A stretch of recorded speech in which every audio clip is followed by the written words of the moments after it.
Last episode, we braved the heat of the desert and brought some life, and I dare say class, to one of Minecraft's most humble biomes. Today we turn our eyes to the far bolder jungle. Let's see if we can convert this diverse and lively biome from blocks into bricks.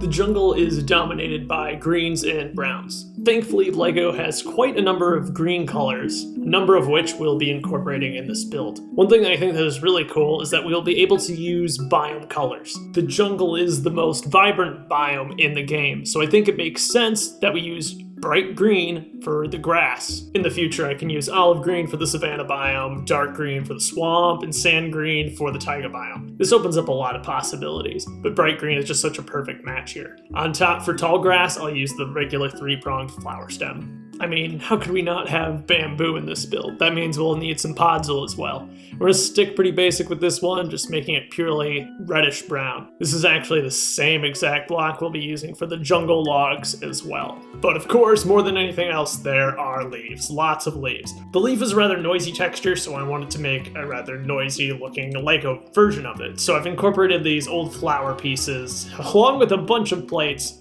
to recreate the leaf block. Last, but most certainly not least, is the melon. And while it's a full block in the game, I think LEGO's solution is too good not to use. It's simply a printed player head in lime green. Surprisingly, this piece remains exclusive to a 2018 set called the Melon Farm, which is honestly one of the best LEGO Minecraft sets ever made. Before we even get to the train, let's build up a tree. Of course, the small jungle trees have cocoa beans on them that we want to make as well. It's just a Travis brick surrounded by 1x1 dark orange tiles. I'm going to try my best to make this tree as smooth as possible on all sides, including the bottom. That means there's going to be a lot of snot construction going on here. It takes what would have been a really simple build and brings a whole level of elegance to it, kind of like what we did with the desert well. Again, I'll sprinkle these flower pieces throughout the tree to give it a little bit more texture. Obviously, this technique is incredibly resource intensive, but I do think the unique look is worth it. Over, say, having done just green bricks, the texture does add a lot. It makes it feel more like a leaf. Otherwise, I feel like these could be just green clay or green wool. Now we need to do vines. Vines, of course, are another important part of the jungle. And I'm actually going to stick to LEGO's technique that they use in the sets for this, using a bunch of these 2x2 corner bricks in green. In setting the vines just slightly into the block behind them, it gives them the appearance that they aren't as thick as they otherwise would need to be, and therefore mirrors the game a little better. I'll tile off the sides and use jumpers as well, which also, again, supplies some additional texture rather than just using straight up 2x2 green tiles everywhere. And believe it or not, that's probably the hardest part of this build done. Unless we want to make a huge jungle tree. And realistically, mirroring the same techniques we used here, we can do that. It uses the same blocks and textures, just at a much larger scale. On the large jungle tree, I've also used snot construction to add vines climbing up the side of the tree as well. But let's not get too carried away and get back to the terrain. We're going to use the same format as we did with the desert module, 16x16 studs, or the equivalent of 8x8 blocks in the game. We'll be using reddish brown for dirt underneath all of this, and of course we'll leave those pinholes on the side just in case we want to attach this to future modules. We'll use bright green tiles and 2x2 jumpers for the surface to really sell that vibrant jungle look. I'm using more jumpers than 2x2 tiles just because we can top these with bamboo and tall grass. When working with reddish brown, of course, be very careful, as a lot of the parts produced in the early 2010s are extremely brittle, so you'll want to be extra careful, especially when removing these things, and it's really easy to knock the ends off them. So you'll notice I'm leaving a pretty big open section right there. That is where our large jungle tree is going to go.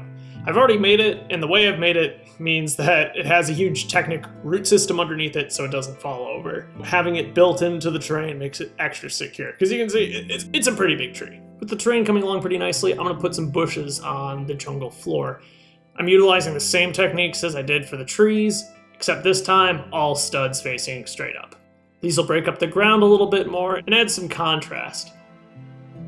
There's just a few more plates and jumpers to go, and then we can add the last details on the jungle floor.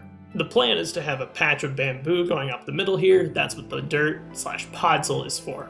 All these exposed jumpers make it super easy to add in tall grass, which of course is found all over the jungle. We also have to add that melon in here too. And look at that, this is starting to look really nice. For the bamboo, I'm going to use a slightly modified version of the design LEGO introduced in the Panda Nursery set.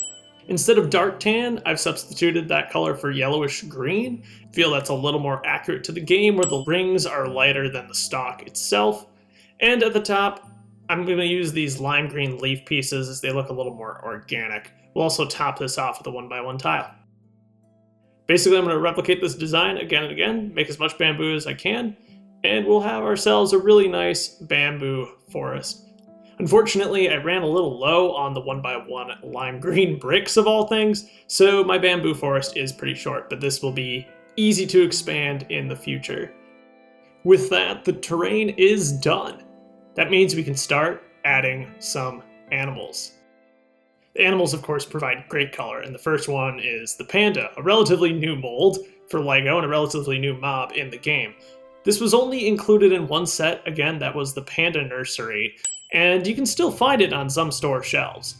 It's no Minecraft jungle without the OG Minecraft jungle mob, the Ocelot. This LEGO mob has been included in 2 sets, the OG Jungle Treehouse and also the newish Panda Nursery as well. And of course we have parrots. There actually has been a parrot mob made as well. It's been included in one set, which is the Pirate Ship Adventure from 2019. Combining my desert module with my jungle module leaves something to be desired. The contrast is pretty harsh, but these biomes do end up next to each other in the game. To make that transition just a bit more natural, I made another module as well to bridge the gap. Of course, I had to have that small jungle tree in here too with the cocoa beans. I really had no idea how huge jungle trees were until I started building them in LEGO. They completely dwarf that desert well made in the previous module, and they really make that small jungle tree look puny. Overall, this was a really fun biome to do and a great contrast when compared with the desert. If there's any biome or structure you'd like to see me do next, please comment down below.